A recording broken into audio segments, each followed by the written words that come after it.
Happy Valentine's Day. So hopefully you are staying dry today. Have not stayed dry today. I actually look like a drowned rat.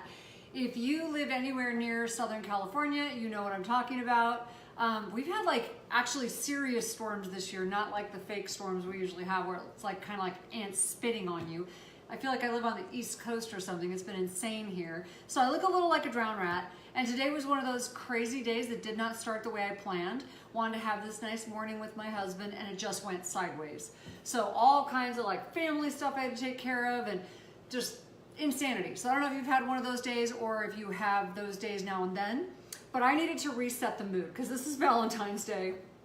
And I thought, how can I reset the mood? What can I do? I don't have time to go shopping, and it was like so bad outside I really didn't want to anyways.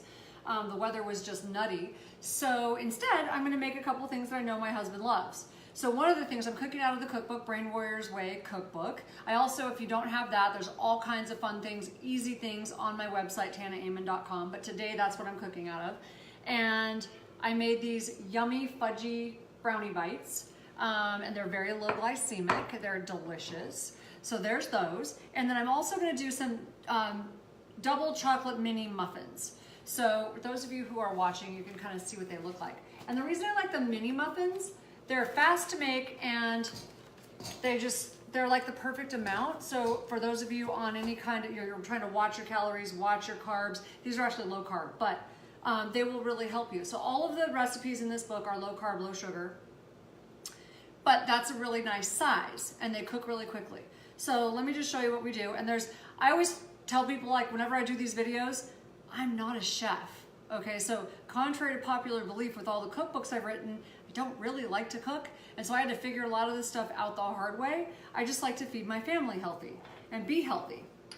So I'm just gonna kind of show you some of the things that I learned along the way. So I've got coconut flour we're gonna use in place of regular flour, so they're gluten-free. So I'm gonna use 1/3 cup of coconut flour and 1/4 cup of real raw cacao, no sugar. Dump that in. Pinch of salt, like a 1/4 teaspoon of salt. Believe it or not, salt actually sort of brings out the flavor. And then a teaspoon of baking soda. And you have to whisk that together. And I always thought to myself, why do I whisk dry ingredients together if it's all gonna get mixed up anyways? But it's really just to evenly distribute it all so that they don't, have you ever seen cakes like turn out lopsided? That's why. So you're gonna whisk that all together. And then you make this well in the middle. Now that's the part that really confused me. So you push it all sort of to the sides and you make this well in the middle and you're literally gonna dump all the rest of your ingredients except for your chocolate chips. You're gonna have chocolate, either chocolate chips or a chocolate bar that you sort of crunch up. You're gonna smush it up and smash it up if you have a chocolate bar. I use sugar-free, dairy-free chocolate. We actually make sugar-free, dairy-free chocolate called Brain and Love, which is perfect on Valentine's Day. Unfortunately, we ran out of it because it's Valentine's Day. So we don't have any. So instead I'm using Lily's brand today. I'm using Lily's, which is sugar-free, dairy-free.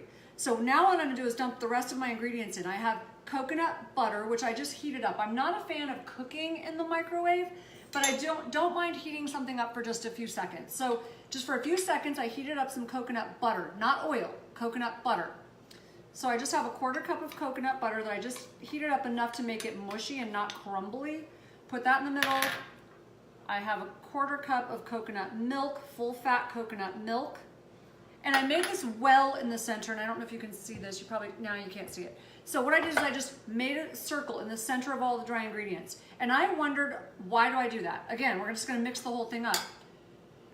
It's so that, once again, it's so that it all blends really well and you don't have to overmix. I guess the key, and I've learned this the hard way myself, to doing muffins and things like that and not making them dry. I'm sure you've tasted muffins that are like, they almost taste tough. They're like dry.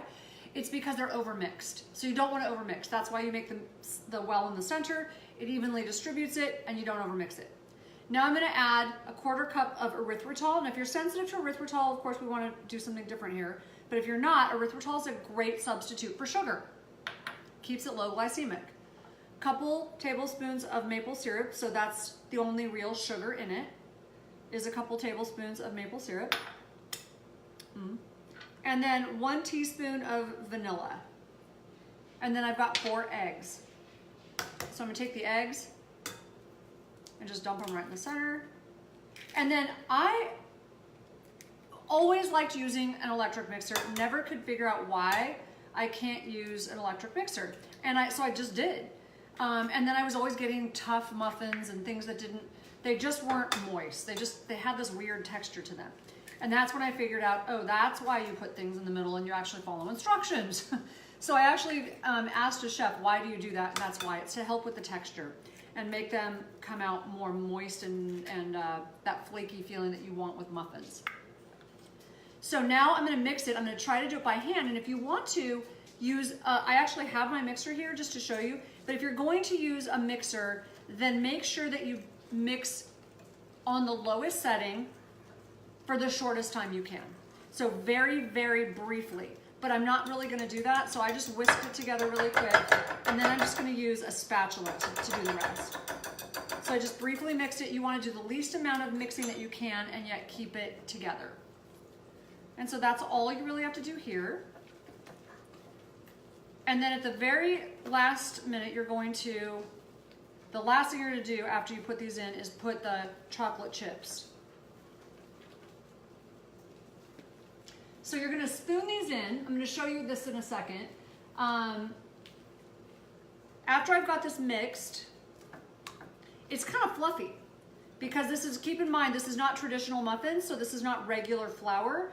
So a lot of the bulk of it comes from the egg and the coconut flour, so it's got a little bit of a different texture than regular muffins.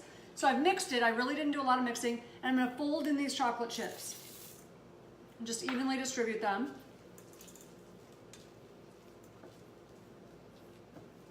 And it's about a 1/4 cup of chocolate chips. And if you want, at the end, you can sort of top off the tops of your muffins with that. You don't really need to, but if you want to.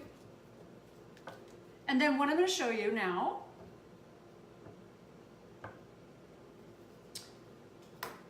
so I'm using a regular muffin pan. Okay, it's so white, I don't know if you can see it.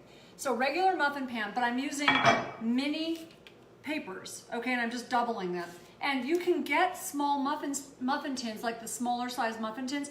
The problem is they're a little on the small side. They're actually smaller than what I like to use. There are 3 sizes of muffin papers. So I get the regular size muffin pan, and I just double the paper on the medium size, these things. So they're medium sized little papers. And then I just put them in. As long as I double them, they'll hold together. And then just spoon it in. So I'm just gonna spoon this in. It should make about 12, give or take.